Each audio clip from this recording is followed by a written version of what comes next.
Sveiki, tai birželio 16 dieną sekmadienį aš buvau Kioto geležinkelio stotyje ir kažką filmavau, bet pasirodė, kad joks garsas mano balsas negirdisi. Tai dėl to, kad galbūt mano balsas buvo per mažas arba aplinkui paprastai buvo per triukšminga, o tą dieną man reikėjo išvykti į Tokiją. Ir, greituoju traukiniu, tai vadinasi Shinkansen japoniškai, ir yra 3 rūšių Shinkansenai, ir aš važiavau lėčiausiu greituoju traukiniu, ir kelionė trunka 3 valandas 40 minučių, ir atstumas tarp Kioto ir Tokijo yra, maždaug 500 km, o traukinyje aš pavalgau ryžius su jaučio liežuviu. Jaučio liežuvis yra labai skanus maistas ir kartais Japonijoje valgomas. Ir su ryžiais tai ypač labai skanus, o jaučio liežuvis yra minkštas ir kaip sakyti. Jaučio liežuvis tuoj burnoje tirpsta. Ir su ryžiais tai daug skaniau. O aš važiuoju lėčiausiu greituoju traukiniu, bet tai greičiausiai net važiuoja už 300 km per valandą. Tai lėčiausia dėl to, kad sustoja kiekvienoje stotyje. O dabar aš valgau tai ryžių kuklus iš Kioto. Tai vadinasi Yatsuhashi. Ir tai yra Kioto labai žymus maistas. Saldumynas. Ir tai labai skanus. Aš dabar valgau Yatsuhashi ryžių kuklų su juodaisiais sezamais. Labai skanu. Aš rekomenduoju, kai būsite Kiote. Ir maždaug po 3 valandų daugiau pastatų aplinkui pasirodė ir jau esu tada, buvau Tokijuje. Atvykau į Tokiją ir dabar man reikia keisti traukinį. Man reikia jau skubėti, nes jau lieka tik 15 minučių.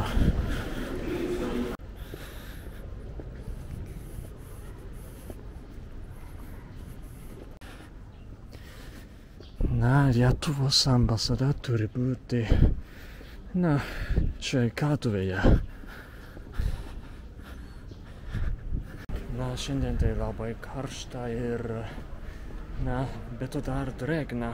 Ir į ambasadą buvo status kelias ir dėl to dar karščiau jaučiu ir jau prieš atvykimą truputį prakaituotas.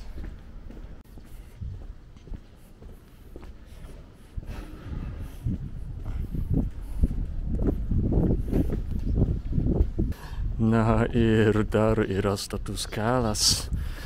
Labai karšta.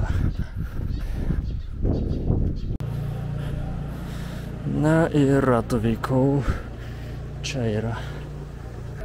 Atvykau į ambasadą, buvo pirmiausiai Lietuvos himnos giedojimas ir po to lietuvių bendruomenės pirmininko ir ambasadoriaus kalbėjimai ir kažkokios ceremonijos ir po to buvo laisvas laikas arba buvo žaidimai ir bendravau su lietuviais ambasadoje ir buvo labai malonu, kad daug lietuvių bendruomenėje žinojo apie mane per video YouTube'e. Ir dar kai kurie lietuviai sužinojo apie mane per kažkokius straipsnius žiniasklaidose. Ir buvo labai malonu bendrauti su jais, o be to ambasadoje pavalgiau labai skanų tinginį, kaip matote nuotraukoje. Aš galėčiau sakyti, kad buvo vienas skaniausių tinginių, kuriuos aš pavalgiau gyvenime. Ir mano vizitas Lietuvos Respublikos ambasadoje pasisekė. Buvo labai fainas laikas. Buvo malonu.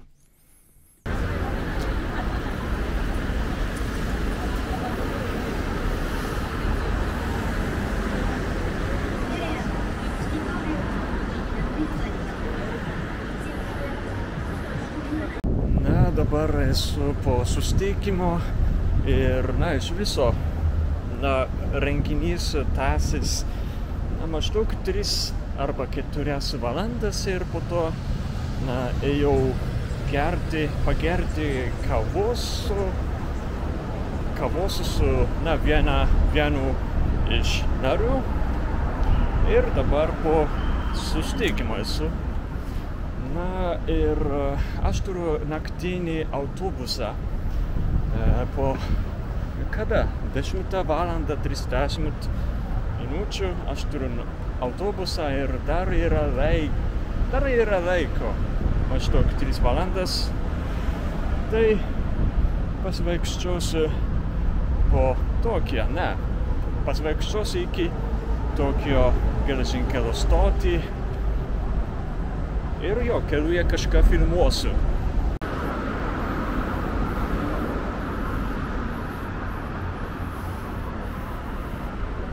O ten yra Japonijos vyriausybės parlamentas. Na, čia aplinkui labai ramu visada. Na, ypač šiandien tai sekmadienis, todėl, na, nieko nėra. Na, čia aplinkui yra, na, daug vyriausybės įstaigų, kaip šitas ir dar, kiek prisimenu, yra užsienio reikalų ministro pastatas, kiek prisimenu, aplinkui kur nors čia. O dabar aš vaikštau aplink imperatoriškuosius rūmus. Na, čia, na, ten yra rūmų dalis ir čia, na, turi būti pastatai, bet labai tamsu, nematoma. Na, rūmai yra apsupti medžių, na, todėl nematoma nuo čia. O imperatoriškieji rūmai turi, na, daug vartų ir čia yra vieni tų vartų. Ir, na, dabar įeinam į vidų. O kažkada čia buvo pilis ir vadinasi Edo pilis buvo kažkada. O Edo tai, na, buvęs Tokijo pavadinimas. Tik dabar lieka, na, tokios dalys. Na, atsiprašau, kad per tamsu čia.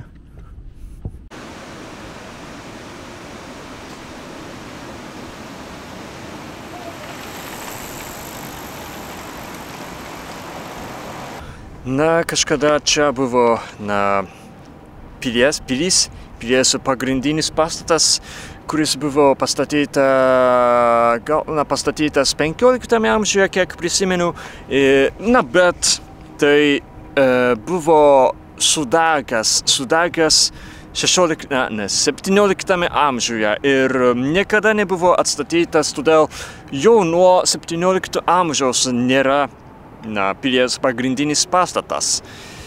Bet neseniai arba, na, praėjusių metų pabaigoje, kiek prisimenu, vienas straipsnį, na, aš skaičiau vieną straipsnį, kuriame buvo paminėtas apie planas atstatyti pilį, Edo pilį, na, pilies pagrindinį pastatą.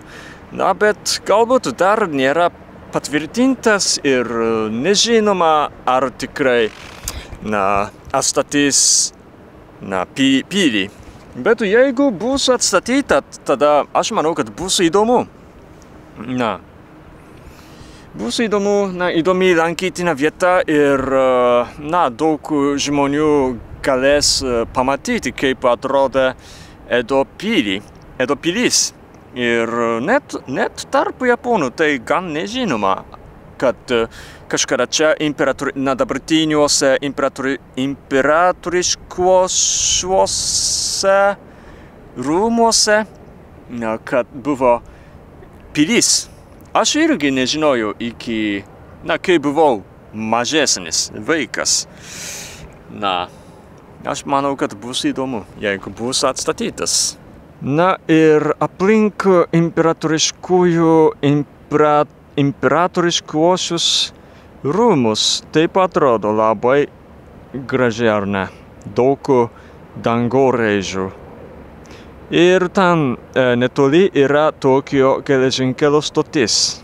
Ir, na, imperatorius ir, na, imperatorius įprastai čia negyvena, kiek prisimenu. Na, gyvena netoli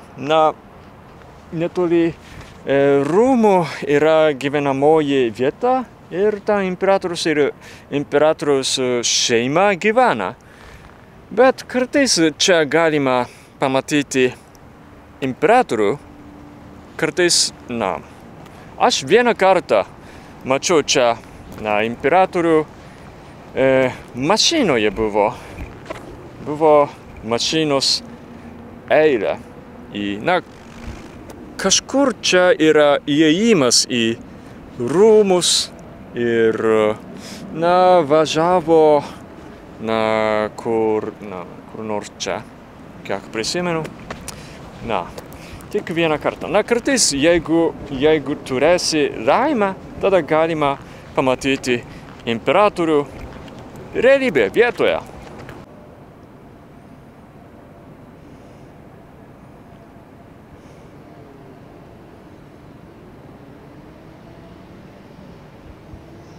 Na, pasiklydau. Čia yra įėjimas ir ten yra įėjimas į rūmus. Na, labai tamsu, nematomas gerai, bet ten yra vartai. Ir jo, aš mačiau čia, mašinos eilę į, ten, kur yra vartai. Jo.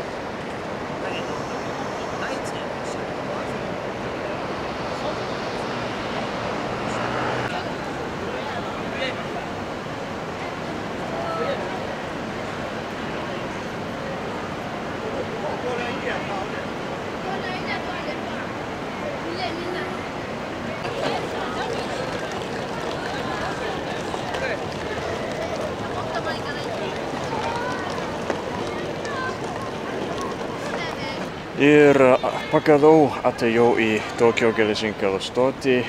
Na, dar čia daug žmonių. O aš dar turiu, beveik 1 valandą iki išvykimo. Na, jau aš nieko nedarysiu, tik lauksiu autobuso ir sugrįžtu. Viskas.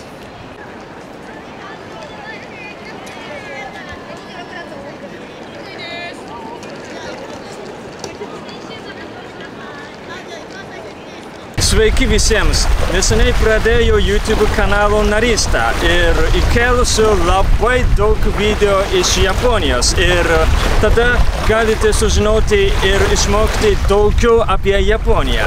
Na, todėl prisijunkite prie mano YouTube kanalo narystės. Ačiū!